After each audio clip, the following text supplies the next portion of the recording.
अब हम लोग अध्ययन करेंगे लाग्रांज नियम का या हेल्महोल्ट्ज रिलेशन का। ठीक है, क्या है लाग्रांज नियम या हेल्महोल्ट्ज रिलेशन?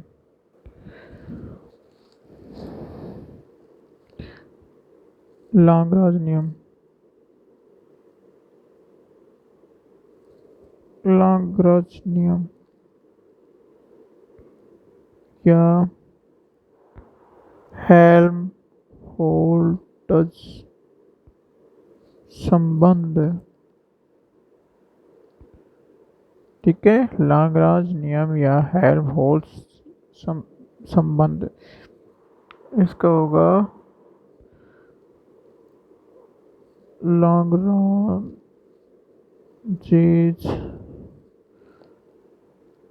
लॉ और हेल्महोल्ट्ज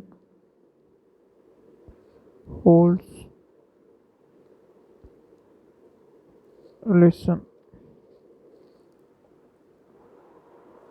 लाग्रांज नियम या हेल्महोल्ट्ज संबंध, तो इसको स्थापित करने के लिए हम लोग क्या करेंगे, जो हमारे पास में दो वो है मैग्निफिकेशन के फॉर्मूले हैं, उनके बीच में हम लोग संबंध स्थापित करेंगे। अब वो संबंध तो कौन कौन से संबंध है हमारे पास में, देखो ये रहे।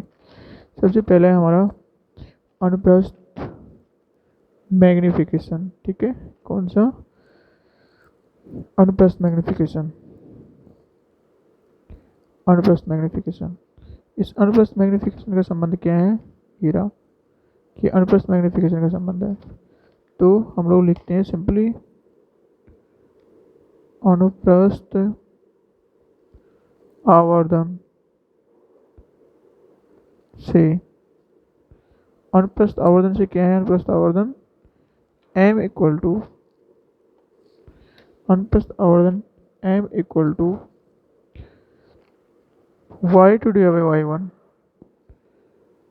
y2 divide by y1, this is equal to कि y2 डिवाइड बाई y1 किसके बराबर होता है, μ1 डिवाइड बाई μ2 v और u, μ1 divide by μ2 dot v over u। ये हमारा अनुप्रस्थ आवर्धन से आ गया समीकरण। ओके, समीकरण नंबर 1 ये हमारा अनुप्रस्थ आवर्धन से आ गया। दूसरा हमारा होगा कोणीय आवर्धन से। ठीक है, तो कोणीय आवर्धन क्या है, देखो ये कोणीय आवर्धन तो अभी हमने पढ़ाया था, ये हमारा कोणीय आवर्धन निकल के आया है। सो कोणीय आवर्धन से, कोणीय आवर्धन से, ठीक है, कोणीय आवर्धन से क्या होगा हमारा, alpha equal to tan theta 2 divide by tan theta 1 is equal to u divide by v। ये हमारा कोणीय आवर्धन से आ गया समीकरण नंबर 2। कोणीय आवर्धन से आ गया alpha equal to tan theta 2 divide by tan theta 1 equal to u divide by v। ये आ गया हमारा कोणीय आवर्धन से। अब हम लोग इन दोनों के बीच में इन दोनों से एक नया रिलेशन निकालते हैं जिसको हम लोग लाग्रांज नियम कहते हैं, वही हेल्महोल्ट्ज संबंध है। ठीक है, तो वो संबंध क्या है, हम u डिवाइड बाई v की जगह tan theta 2 divide by tan theta 1 रख देंगे इस समीकरण में। ठीक है, समीकरण 1 में u इक्वल टू v का मान समीकरण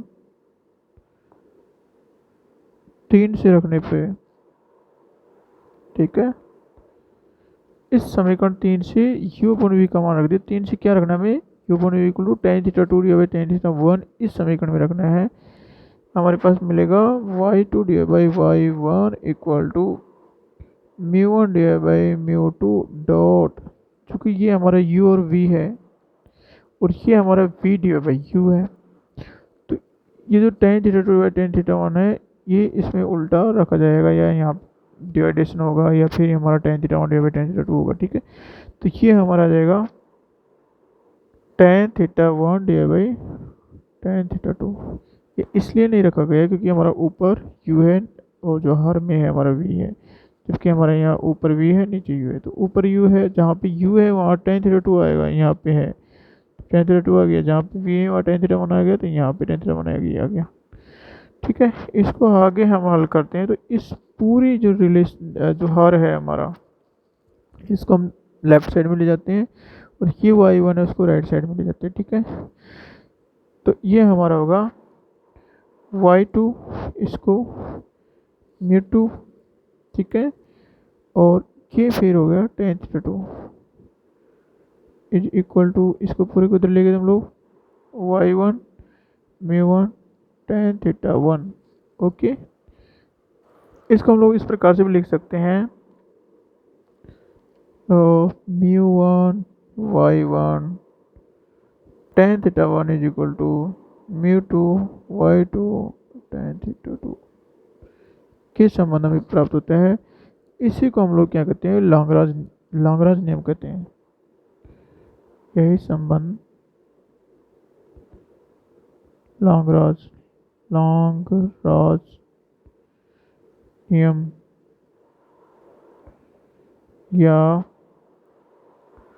हेल्महोल्ट्ज़ संबंध कहलाता है। ठीक है, ये हमारा संबंध है, ये लैग्रांज का हेल्महोल्ट्ज़ संबंध कहलाता है। यहाँ पे हम लोग क्या करते हैं, अगर थीटा वन थीटा टू बहुत सूक्ष्म है, ठीक है, यदि थीटा वन एवं थीटा टू सूक्ष्म है तो, ठीक है, अत्यल्प है, सूक्ष्म है तो या अत्यल्प है, तब क्या होगा हमारा, जो टेन थीटा वन है, ठीक है, उसको हम लोग साइन थीटा वन लिख सकते हैं, और टेन थीटा टू है उसको हम लोग साइन थीटा टू लिख सकते हैं। ठीक है, तो इसको रिप्लेस करने पे ये हमारा इक्वेशन नंबर 3 था, समीकरण 3 से। अतः समीकरण 3 से क्या आएगा हमारा, mu one y one sine theta one is equal to mu two y two sine theta two के संबंध आता है हमारा। और इसको हम लोग क्या कहते हैं, एब का साइन नियम कहते हैं। ठीक है, एब का क्या नियम, एब का क्या प्रतिबंध। ठीक है, एब्स साइन कंडीशन, इसको हम लोग अलग से भी ड्राइव करेंगे। ठीक है, अगर ये आ गया हमारा, इस नियम को हम लोग क्या करेंगे, अगर हमारा जो ये थीटा वन है और भी अगर छोटा है, ठीक है, थीटा वन यदि अत्यल्प है, थीटा वन यदि अत्यल्प है, सूक्ष्म है, अत्यल्प है, तथा जो हमारा वक्राकार पृष्ठ या जो लेंस होता है हमारा, उसे अनंत पतले लेंस से मिलकर मान सकते हैं। ठीक है, वक्राकार पृष्ठ या लेंस इनकी संख्या है, ये वक्राकार पृष्ठ लेंस को इनकी जो संख्या है, संख्या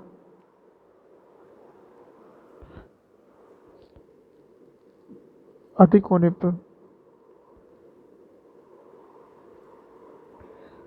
पर भी समीकरण जो 3 है और 4 है वे संतुष्ट होते हैं। ठीक है, और प्रत्येक पृष्ठ के द्वारा यदि जो हमारा थीटा वन है थीटा टू है, ये भी अत्यल्प है। ठीक है, तो उस स्थिति में जो हमारी जो शर्तें हैं वो हमारी एज इट इज रहती है, ठीक है। तो संतुष्ट होते हैं और प्रतिबंध निम्न प्रकार होगा, निम्न प्रकार से होगा। प्रतिबंध क्या होगा? प्रतिबंध होगा हमारा μ1 y1 θ1 equal to μ2 y2 θ2 equal to μ2 y2 y3 θ3 is equal to μ4 y4 θ4 dot dot dot dot μn yn θn। ये हमारा होगा यहाँ पर yn माइनस 1 अपवर्तक सतह पृष्ठ के कारण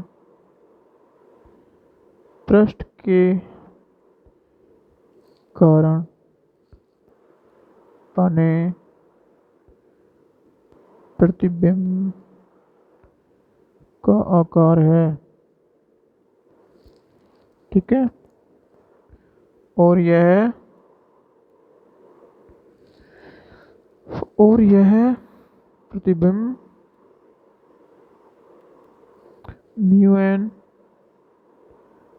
अपवर्तनांक वाले माध्यम में स्थित है,